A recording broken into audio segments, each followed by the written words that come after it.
La parole est à Monsieur Michel Larive. Monsieur le Président, Mesdames et Messieurs les ministres, chers collègues, ma question s'adresse à Monsieur le Premier ministre.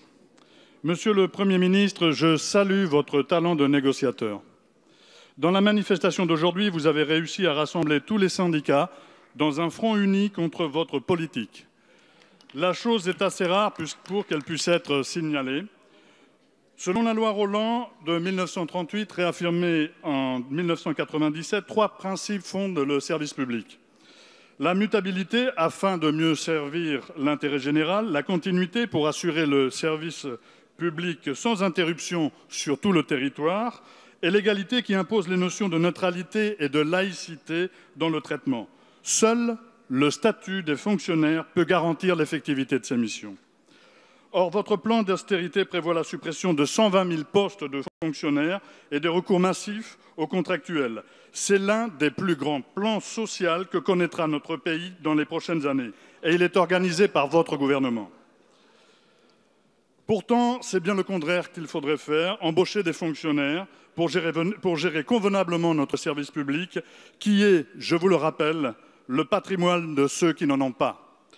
Cette destruction massive du service public aura un impact dramatique sur la cohésion sociale à l'intérieur de notre République.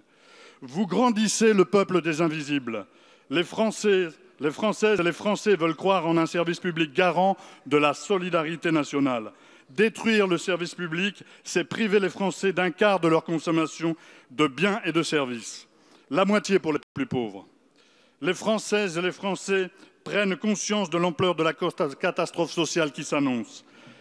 Ils l'expriment en ce moment, au moment où je vous parle, en manifestant dans la rue sur tout le territoire national. Ils l'exprimeront à nouveau le 26 mai prochain en formant des marées populaires partout en France.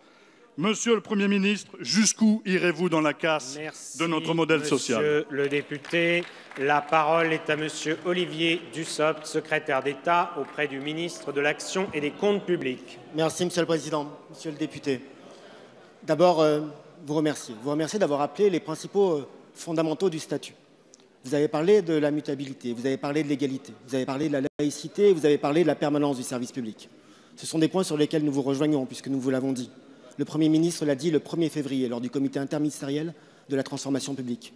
Le Président de la République l'a dit le 2 février.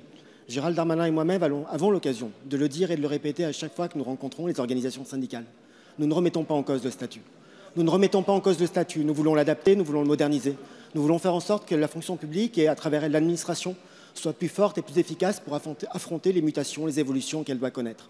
Nous avons une autre conviction partagée. Vous avez dit que le service public était le patrimoine de ceux qui n'en ont pas. C'est aussi le patrimoine de tous. Et c'est parce que c'est le patrimoine de tous que nous devons y veiller. Et un patrimoine, ça s'entretient. Un patrimoine, ça se modernise. Et c'est pour ça que nous travaillons avec les organisations syndicales pour faire en sorte de simplifier le dialogue social sans renier et sans renoncer à aucune des compétences et aucun des droits des agents. Que nous travaillons sur la question de l'individualisation de la rémunération, sur la question des mobilités, des parcours professionnels pour donner plus de perspectives aux agents. Que nous travaillons aussi pour faciliter le recrutement au contrat, puisqu'il existe déjà aujourd'hui 1 million de contractuels dans la fonction publique et que personne ne remet en cause ni leur engagement, ni la qualité de leur travail et que nous considérons que nous pouvons à la fois répondre à plus de besoins par le recours aux contractuels et dans le même temps améliorer leurs conditions d'emploi. Je terminerai, monsieur le député, en reprenant une troisième de vos expressions. Vous avez salué l'action du gouvernement en disant que nous avions réussi à rassembler les 9 organisations syndicales. Vous faisiez allusion de manière assez évidente au mouvement d'aujourd'hui qui se traduit, d'après les chiffres que nous avons à 13 h, par un taux de grévistes un peu moins important que le 22 mars. Tous les messages doivent être entendus. Là où nous réunissons les 9 organisations syndicales, chaque semaine, presque chaque jour, c'est dans mon bureau, dans le bureau de Darmanin, pour négocier, pour discuter, pour se concerter et pour avancer ensemble. Merci, Monsieur le ministre.